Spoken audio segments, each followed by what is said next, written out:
Estimados amigos, estos diálogos fiscales, los últimos programas del año y vamos a platicar precisamente las previsiones que hay que tomar en esta época. Tenemos una experta que nos va a platicar del tema, quédese con nosotros.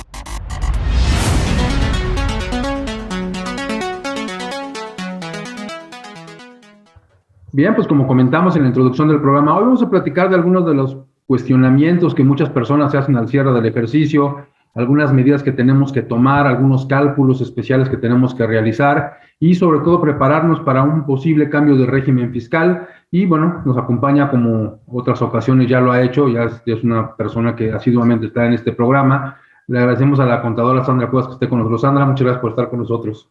Gracias, doctor, nuevamente por la invitación. Gracias. Pues estamos en los últimos programas del año, diciembre, y pues normalmente diciembre es un mes particular porque se toman decisiones, porque se aceleran algunos procesos, porque cambian algunas cuestiones y como en este caso, pues va a haber cambios fiscales para el próximo año.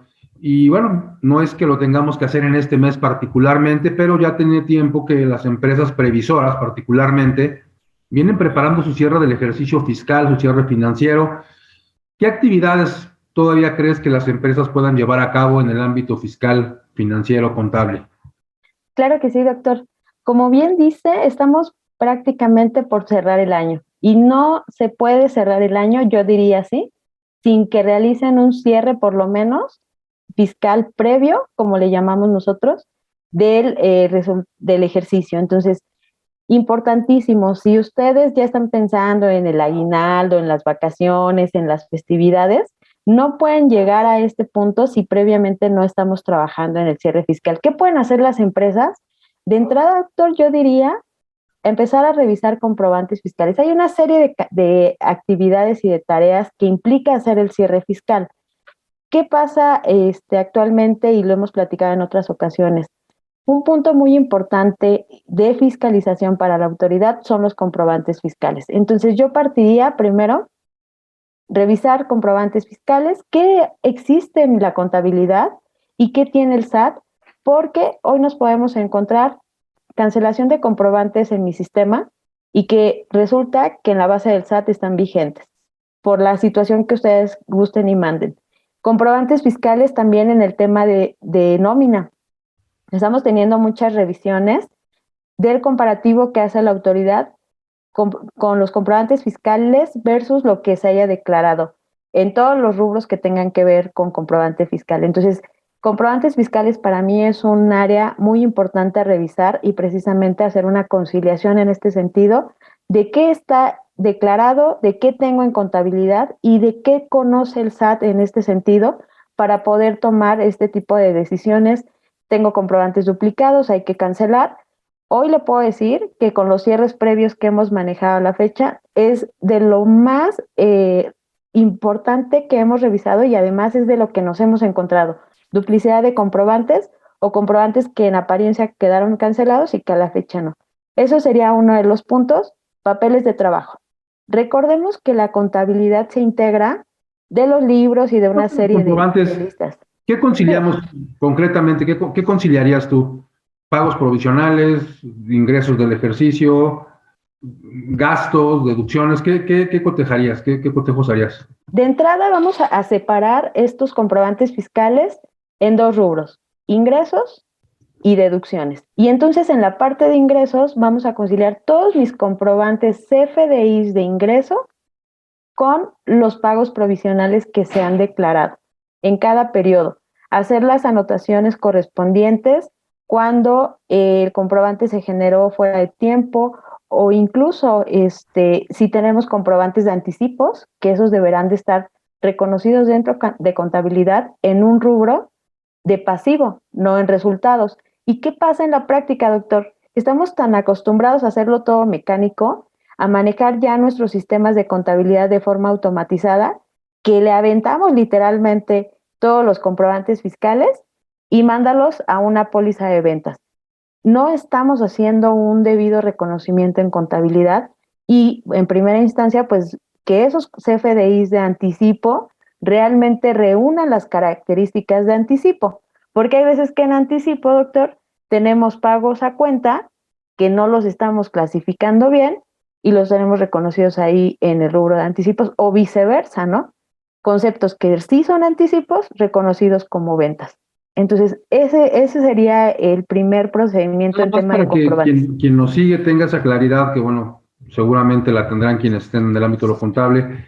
¿Cuál sería la diferencia entre un anticipo y un pago a cuenta? Ok. Y la forma de exhibir los comprobantes, además. Muy bien.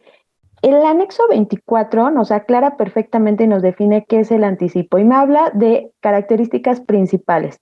Yo no conozco el bien o no conozco la contraprestación y entonces eso hace que realmente sea un anticipo. ¿Qué quiere decir? Yo, por ejemplo, ahorita en fin de año tengo un poco de excedente en dinero y quiero apartar mercancía. ¿Cuánto? ¿Qué mercancía? No sé, pero yo quiero apartar mercancía. Entonces yo le doy a mi proveedor X cantidad y me dice el proveedor, bueno, ¿y qué vas a comprar? No sé, pero tú cóbrame este dinero. Ese es un anticipo, doctor. Yo no conozco el bien ni conozco la contraprestación. Y un pago a cuenta es, me hicieron un depósito, pero yo no logro identificar a qué factura se fue y entonces lo que hacemos en contabilidad, mándalo a anticipo. Y eso pues para nada es un anticipo. Es un pago a cuenta que a la fecha no tendría identificada a qué factura corresponde, pero al final del día tengo un anticipo. Y parecerá burdo o chistoso, pero resulta que tengo cuentas por cobrar, vamos a imaginar, del cliente A y en anticipos tengo el mismo saldo del cliente A como anticipo. Ahí definitivamente estamos hablando de un error al momento de reconocer las operaciones y sin duda pues eso aplica a la factura que a lo mejor no identifiquen, ¿no? Hacer depuraciones y precisamente hablando de depuraciones, este tipo de conceptos que bien nos explicas, anticipos cuando no conocemos bien lo precio, pago a cuenta cuando ya tenemos la venta realizada y nos están haciendo un pago, un abono a esa venta. Conceptos de este tipo nos generan problemáticas contables que incluso pueden repartir en el ámbito de lo fiscal, pero si te parece vamos a hacer un corte y regresamos para seguir platicando de estas previsiones al cierre del ejercicio. No se vaya, estamos en Diálogos Fiscales, lo actual y relevante del mundo tributario.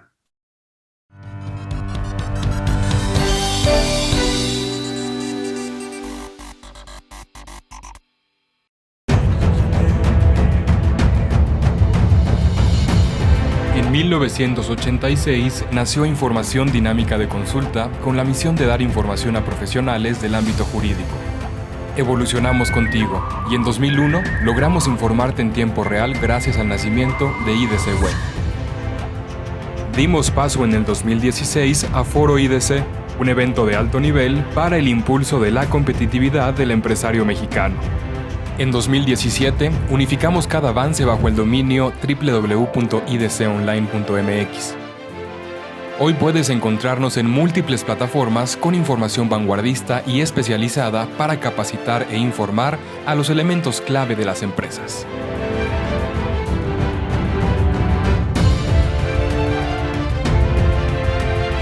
A 35 años de nuestro nacimiento, ha sido un honor acompañar tu labor de llevar a México al futuro.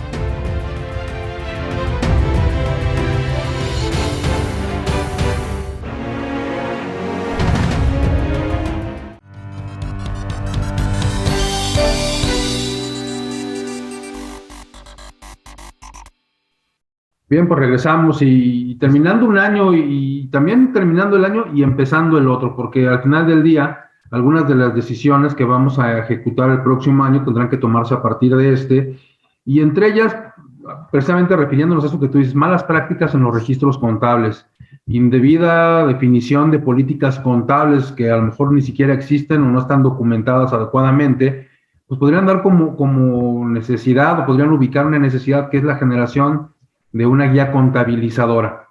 cuándo Así es. clientes, cuándo anticipos, cuándo aplicamos, cuándo no aplicamos, y eso sería interesante implementar en las empresas que sé que ustedes lo manejan y que lo hacen, bueno, con cierta lógica y cierto sistema de aplicación de conceptos. ¿Qué más tenemos que hacer al cierre del ejercicio? Ya revisamos, dices, aprovechamos para depurar, para ver que Así los es. saldos de clientes, los saldos de anticipo, los saldos de proveedores, anticipo de proveedores, que esos saldos no estén indebidamente registrados, porque incluso eso podría ser motivo de que un tema de orden fiscal, que es la determinación del ajuste anual por inflación para este ejercicio, estuviera indebidamente determinado. Que a lo Es mejor se correcto. neutraliza el concepto, pero al final del día hay una indebida determinación del concepto. ¿Qué más hacemos, Sandra? ¿Qué Más- más hacemos? Un área de oportunidad que yo he detectado también, doctor, son los papeles de trabajo. Siempre hablamos de innovar, siempre hablamos de cambiar y nos encontramos en la práctica que traemos los papeles de trabajo del año de la canica. Es más, encontramos todavía impact dentro de estas cédulas de trabajo y pues eso también debería de ir cambiando. Deberíamos de ir haciendo una serie de conciliaciones, adecuaciones a nuestros papeles de trabajo. De repente tenemos una declaración anual presentada, hoy con ya gran parte de esa información prellenada, algunas de comprobantes fiscales, otras de declaraciones presentadas, pero ya hay una serie de información prellenada en la declaración anual y se va perdiendo y se va dejando de lado un papel de trabajo. Resulta que llegamos al momento de la declaración anual, tenemos como tal la declaración presentada, pero no existe un soporte documental de un papel de trabajo, de cómo llegaste a ese ajuste anual por inflación, por ejemplo, o cómo llegaste a la pérdida fiscal, no está integrada la CUCA, no está integrada la CUFIN. Entonces hay una serie de conceptos, doctor, que necesariamente necesitan un papel de trabajo soporte. Nos encontramos a veces, y para los contadores que realmente están avanzados en el tema, trabajos y áreas de oportunidad donde tenemos que hacer una especie de auditoría de la CUCA o de la CUFIN, porque también hay un desastre en este punto dentro de las declaraciones presentadas y como le digo, no hay un soporte. Entonces, un área de oportunidad y algo muy importante en mi particular punto de vista es tener un papel de trabajo idóneo y que se apegue a las necesidades de lo que estamos declarando en nuestra declaración anual. Eso es importantísimo también que lo hagan, hacer las adecuaciones correspondientes en todos los sentidos y obviamente que vaya acorde a lo que se está declarando en este cierre fiscal. Tradicionalmente nos encontramos con que, bueno, oye, no será demasiado pronto para un cierre fiscal. Mucha gente dice, bueno, pues en marzo, ¿no? Se presenta la declaración anual, pero en marzo ya no podemos hacer nada. ¿Qué No. tanto se puede impulsar desde una planeación, desde un cierre fiscal previo, como has venido comentando? ¿Qué tanto se puede impulsar la toma de decisiones todavía en este último mes? Ok, ¿Qué cosas puedes decidir todavía? yo le diría, doctor, que incluso un cierre previo lo podemos tener desde el primer semestre del ejercicio, por ahí de julio empezar a trabajar los cierres previos. ¿Qué pasa en la práctica y qué hemos visto siempre? Que en diciembre tenemos las compras, pero a todo lo que da, cosas que no hemos hecho en otros ejercicios, en otros periodos, enero, febrero, marzo, o sea, no vamos cuidando como tal este cierre. Entonces, un cierre previo para mí sería por ahí de terminando el primer semestre. Entonces, ahorita en diciembre, incluso no sería muy apresurado el tema de un cierre anual. ¿Qué podemos detectar ahorita, por ejemplo? Si tenemos a lo mejor una utilidad muy grande, pues saber por qué se está derivando esta utilidad y poder hacer todavía y tomar decisiones que optimicen, ojo, que no es que dejemos de pagar impuestos como de repente lo percibe así el empresario, ¿no? Estos cierres previos se hacen con la finalidad de conocer hacia dónde podemos movernos, siempre dentro del marco de la ley. Vamos a ver qué compramos o la inversión que quieren hacer, se puede o no se puede hacer. Necesitamos a lo mejor armar un buen stock de inventario, será el momento adecuado. Bueno, todo este tipo de decisiones son las que podríamos nosotros determinar con estos cierres. Dos, disminuimos quizá un coeficiente de utilidad, ¿no? Eso también sería benéfico y podemos irlo planeando en este último periodo, que si bien a mi parecer es corto, doctor, porque esto ya lo tendríamos que haber hecho por ahí de octubre, noviembre, y diciembre ya prácticamente hacer el cierre como tal. Pero estamos todavía en buen tiempo, no esperarnos a marzo, prácticamente cerrar el año e irnos a descansar, contentos y tranquilos sobre todo, porque si no, imagínense que al empresario le vamos a decir por ahí del 15 de marzo que le toca pagar un impuesto altísimo, ¿no? Cuando todo eso se debe planear. Siempre hemos dicho, es más barato ser preventivos que correctivos. Entonces, algo importante, otra área que yo quisiera considerar, vienen cambios muy importantes en reformas. Entonces, se dice por ahí, y esto ya está muy anunciado y muy cantado, el contribuyente no necesita un contador, y yo creo que es todo lo contrario. Entonces, sí no necesita un contador que únicamente presente declaraciones, sí no necesita un contador que únicamente haga registros contables. Hoy necesitan un consultor, necesitan un asesor y sobre todo necesitan la compañía de expertos que les estén diciendo a los empresarios hacia dónde ir y que ellos se dediquen a lo que saben hacer, a vender, a prestar servicios, a crear, a lo que sea. Y nosotros de este lado nos toca, doctor, planear, cuidarlos y orientarlos hacia una mejor y optimizar esa parte de la carga fiscal. Como siempre lo he dicho, no dejar de pagar, pero sí que paguen, que no paguen más de lo que deben, ni que tampoco se entienda como que no paguen impuestos, ¿no? Que paguen lo justo, simplemente eso. Totalmente, totalmente, que son decisiones que todavía podemos tomar, cambios que todavía podemos hacer, y precisamente de las reformas que se avecinan, que ya tenemos próximas para el próximo ejercicio, aprobadas prácticamente, me gustaría que nos platicaras un poco, porque habrá que tomar decisiones, en algunos de los casos ni siquiera decisiones, así tendrá que ser. Así es que vamos a hacer un corte y vamos a platicar del próximo año para efectos fiscales, financieros. Estamos platicando con la contadora Sandra Cuevas, estos diálogos fiscales, no se vayan.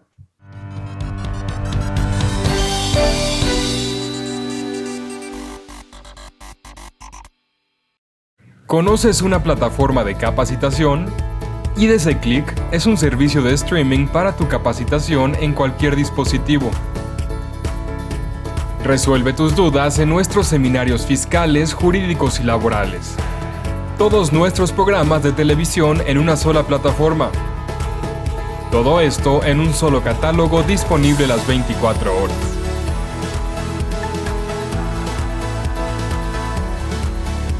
Únete a la familia IDC con la mejor plataforma para una capacitación completa. IDC Click, tu mejor opción.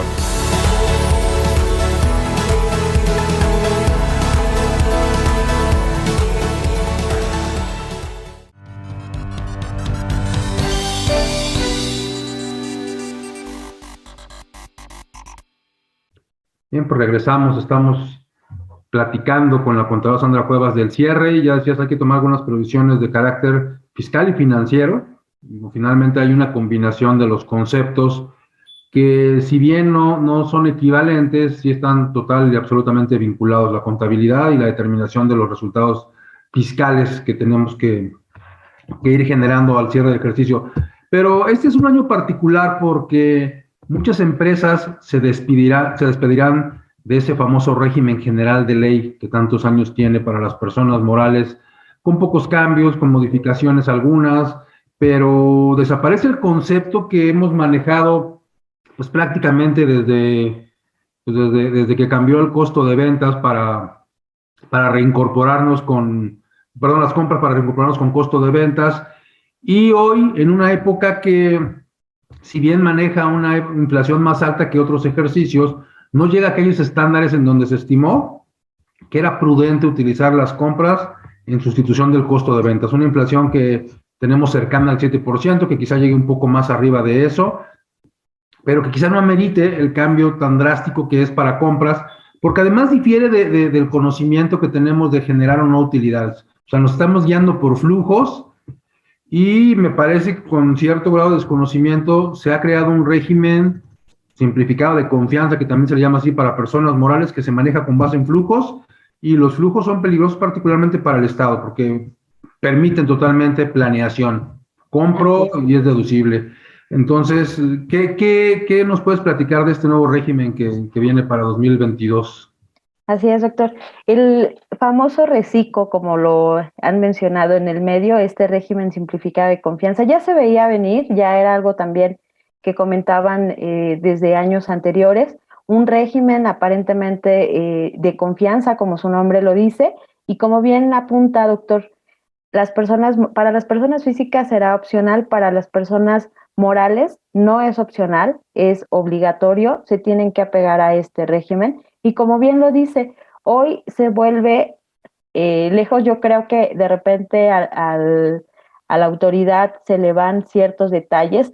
No dudo también que más adelante tengamos esos ajustes como siempre lo hemos visto. Lanzan las reformas y después se dan cuenta de que no funcionan como ellos pensarían y entonces empiezan a hacer una serie de ajustes precisamente para abatir toda la parte que se les puede fugar y que no resulta como ellos pretenden. Entonces, este régimen simplificado de confianza va principalmente para las sociedades civiles, las que tributan con base en flujo, que estaban dentro del régimen general de ley, pero que obviamente su actividad iba enfocada a ingresos, que es lo que realmente cobro independientemente a lo que realizo o lo que facturo incluso.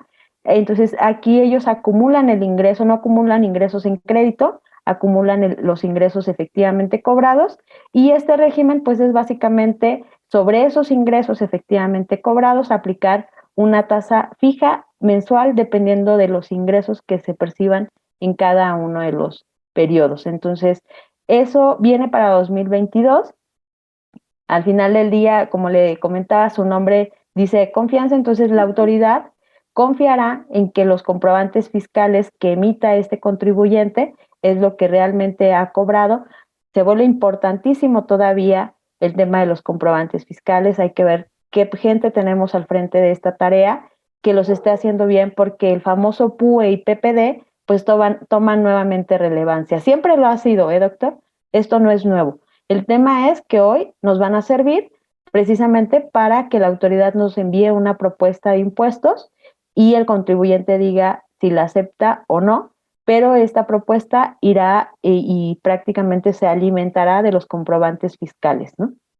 Que precisamente eso lo he escuchado y no sé cuál sea tu percepción, a mí me parece que no es correcto, pero he escuchado quien dice que a partir del comprobante fiscal se estará ante la causación o no de impuestos o de contribuciones, particularmente impuestos sobre la renta e IVA, y que por la forma de expedir un comprobante fiscal se determinará si tenemos o no que pagar. Lo mencionas tú, no hay una propuesta de pago porque al final del día el artículo 6 del Código Fiscal establece la autodeterminación y lo que haga la autoridad será una propuesta. Pero si yo me equivoco en los comprobantes fiscales, entonces esa equivocación se convierte en un acto definitivo de operaciones que a veces ni siquiera se realizan, porque yo expido un comprobante fiscal, pregunto cuándo me van a pagar, me dicen que inmediatamente, y yo expido un comprobante fiscal en donde dice que el pago es en una sola exhibición, que el pago es con una transferencia, pero a veces la operación ya no se celebra, no me pagan, y en este régimen particularmente que se va a atender particularmente a lo cobrado, puede haber una percepción diferente. ¿Tú estás de acuerdo en esa percepción de que ya el comprobante fiscal va a marcar la causación del impuesto? Pues realmente no, doctor, porque seamos realistas, tenemos postulados básicos que rigen la contabilidad y estos postulados básicos son normas de información financiera a las que debemos apegarnos. Y no debemos perder de vista un postulado importantísimo que es sustancia económica, ¿no? Que prevalezca el fondo sobre la forma. ¿Y cuál es la forma? Pues precisamente este comprobante fiscal. Sin duda, la autoridad no escucha razones y la autoridad se irá sobre los comprobantes fiscales. Será tema de aclaración, sí, pero la autoridad siempre agarra digamos que la parte de decir, yo en código fiscal te establezco que tú tendrás que generar los comprobantes fiscales debidamente. Y entonces en ese debidamente dice, yo entiendo que el comprobante fiscal que tú generes pues está debidamente emitido. Siendo que la realidad no es así, doctor, nos falta mucho en este sentido capacitar a la gente. Tenemos ya cuánto tiempo conviviendo con un comprobante 3.0 donde está el PUE y el PPD y a la fecha seguimos encontrando comprobantes recibidos como PUE que no quedan pagados dentro del mes. comprobantes emitidos como PUE que no quedan cobrados dentro del mes. Y entonces, esos comprobantes, recordemos que se apegan a una facilidad. Tan fácil sería como que todos nuestros comprobantes fueran PPD y por cada pago recibido generar un CFDI de pago. La realidad es que eso no pasa, nos apegamos generalmente a la facilidad contemplada en resolución miscelánea, pero también esa misma regla y facilidad nos establece qué hacer cuando el pago no se lleva a cabo, o el cobro en este caso, dependiendo de quién emite el comprobante. Capacitemos a nuestra gente. Eso es lo que yo podría decir para no estar peleando con la autoridad. Se vienen cambios, seguramente estaremos platicando otros temas. Hablas de comprobantes fiscales, se viene un cambio de versión, un cambio que ya se anuncia, tiene consideraciones particulares y no sustanciales, porque al final del día el comprobante fiscal no define la naturaleza de las operaciones ni del régimen, pero se convierte cada vez en un instrumento de control mayor para la autoridad. Así que, bueno, pues hay muchos temas pendientes. Hay cambios, como siempre, en el ámbito de lo fiscal. No hay más impuestos, pero sí hay nueva forma de pagar los mismos impuestos. No hay más impuestos, pero hay nuevas formas de control, el comprobante fiscal. Así que seguramente, Sandra, antes de que termine el año nos veremos por aquí, por lo menos que sí, doctor. un par de ocasiones para seguir comentando estos temas, y es importante que estemos actualizando a todos los que nos siguen. Muchas gracias y los esperamos la próxima semana en Diálogos Fiscales, lo actual y relevante del mundo tributario. Hasta la próxima.